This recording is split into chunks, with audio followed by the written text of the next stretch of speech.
everybody, welcome to the Well House. My name is Holly and this little donkey here is Jill. Jill is one of our 5 donkeys at Carisbrook Castle. 4 of them take in turns to give demonstrations throughout the day. 2 come up in the morning from the field where the other 2 will remain, and then they swap over at lunchtime. And then Joseph, our eldest donkey, he's retired now and doesn't give any demonstrations. He's 29. That makes him about middle-aged, because donkeys can live up until they're 60. And a couple of years ago, Joseph, here giving a demo, he came out, he just decided, I just don't want to do this anymore, and since he's refused to set a hoof back in here. So he's just the castle pet these days and self-retired. Believe you me, when a donkey makes up its mind about something, unless you've got about 20 tons of carrots to change it, forget it, it's not happening. Then we have Jill here, being very cuddly actually this morning, and not very willing to work. Usually, Jill, despite being our smallest donkey, she's our best working donkey. Then she is 11 years old, which is the same as her brother Jack, who is our laziest and most stubborn donkey. I'll tell you a bit more about him in a moment. Then we have Jimbo, our greediest donkey, very easy to recognise when he comes up in a bit, because he's got the most enormous stomach you've ever seen in your life. In fact, he had so much spring grass, he had to go on a diet because he had trouble fitting on the wheel to come to work. So he's on a bit of a diet at the moment. And then last but not least is our baby, Jigsaw. She's just 7 years old and she's just finishing her training this year. Now in a moment or 2 I'm going to be asking Jill here just to come to the wheel and to turn it 2 times, and that's going to bring up an empty bucket to about 20 feet. However, if I wanted Jill to bring the bucket all the way down from the bottom of the well, all the way to the top, she would have to turn this wheel 17 times. Then she'd have to get out, come here, turn around, get back in the other way, and turn it another 17 times just to send the bucket back down. Now, despite Jill being such a good worker, I doubt that even she would do that amount of work.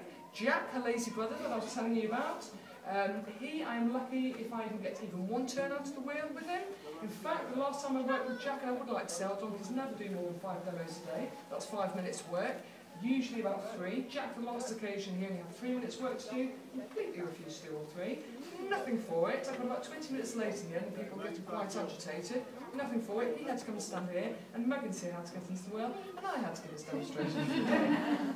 Sadly, I've not figured out how to outwit this donkey yet. That's quite sad being outwitted by a donkey, but I am on a daily basis. And I still haven't got him to work, so I'm quite glad I'm working with this girl today because she's pretty good.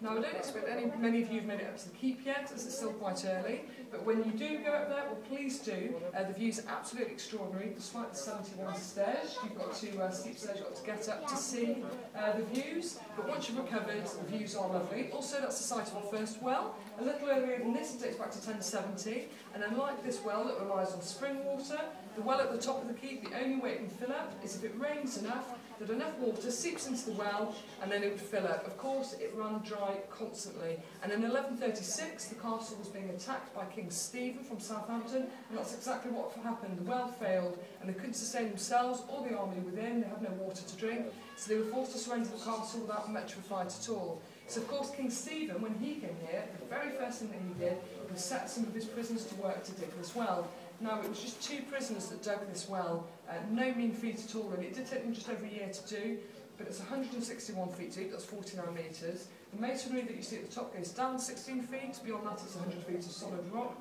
and the rest is made up of chalk and clay. They would have obviously had very, very basic, very small tools to do this work, not the kind of health and safety we know today. Well, in very dangerous job, very dark, lots of rocks falling in over their heads. Sadly, because they were prisoners, presumably, they were just too important for anybody to make any records of anything that might have befallen them. We know from other wells and records being built around Europe around that time, where it's skilled craftsmen or local villages, that many accidents and indeed many fatalities were recorded. Sadly, nobody seems to care too much about all chaps. Now, the water that's down there at the moment, there's 35 feet of it, and we know this because we had the Isle of Wight water board that came out just a few weeks ago to measure the island's water level. This is where they take that reading from. And this water, being spring water, you would be able to drink it. In fact, Princess Beatrice, when she lived here, she had tap water, but claimed the well water tasted much nicer, so she preferred to drink this and had a donkey work the wheel for her. These days, however, we can have anything up to 3,000 visitors through these doors in a week. In term time, half of those are likely to be school children, and those numbers were really reflected by the many wonderful and very mysterious things that the guys from the board found out there. So, I'd like to take this opportunity to say, if you have glasses on, especially perched on your head, or indeed caps, please be very careful. They find over 100 of each down there.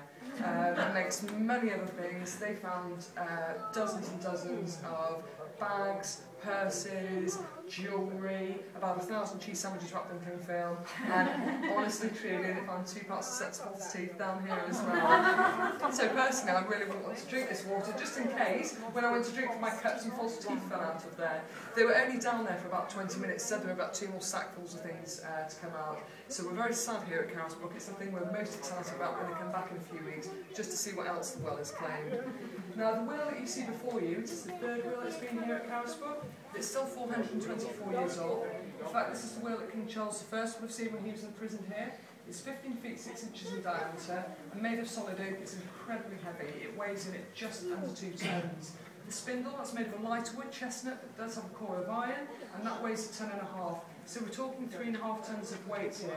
And you think how old this is and how heavy, it can be very difficult to turn. But really, it just shows what the feat of engineering this wheel is, and it works as well today as it did then. Jill here, she's quite a petite donkey, the smallest we'd use for this kind of work. She finds the work very easy, as do the other donkeys, and in fact, after the demonstration, when you folks all go around, I'll be jumping into the wheel and walking the bucket back down. I'm 9.5 stone, and I find it easy to turn. If you had Jill's brother in here, Jack, I've no doubt in my mind whatsoever, he'd make it look impossibly difficult. He'd take about 20 minutes to do it, he'd stop 10 times, get off 10 times, and if you look here at all these teeth marks, he comes here, flings this out with his teeth and tries to escape, and he'd certainly have your kind of pity for what a cruel person I am to be making him do all this hard work. But his little sister here, who's nearly half the size of him, will show you just how easy it is.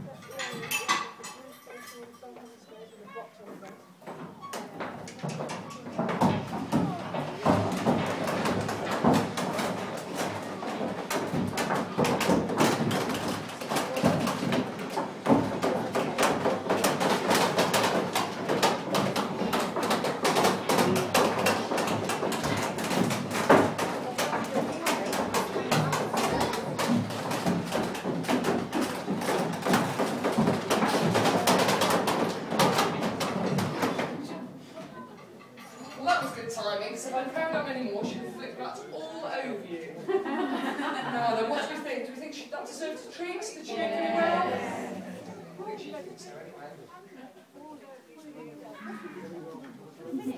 Now then, just to show you how deep the well really is, I'll just splash some water down there.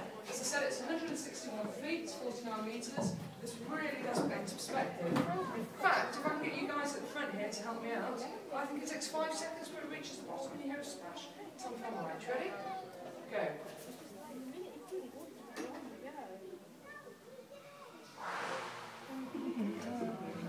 How many seconds was that?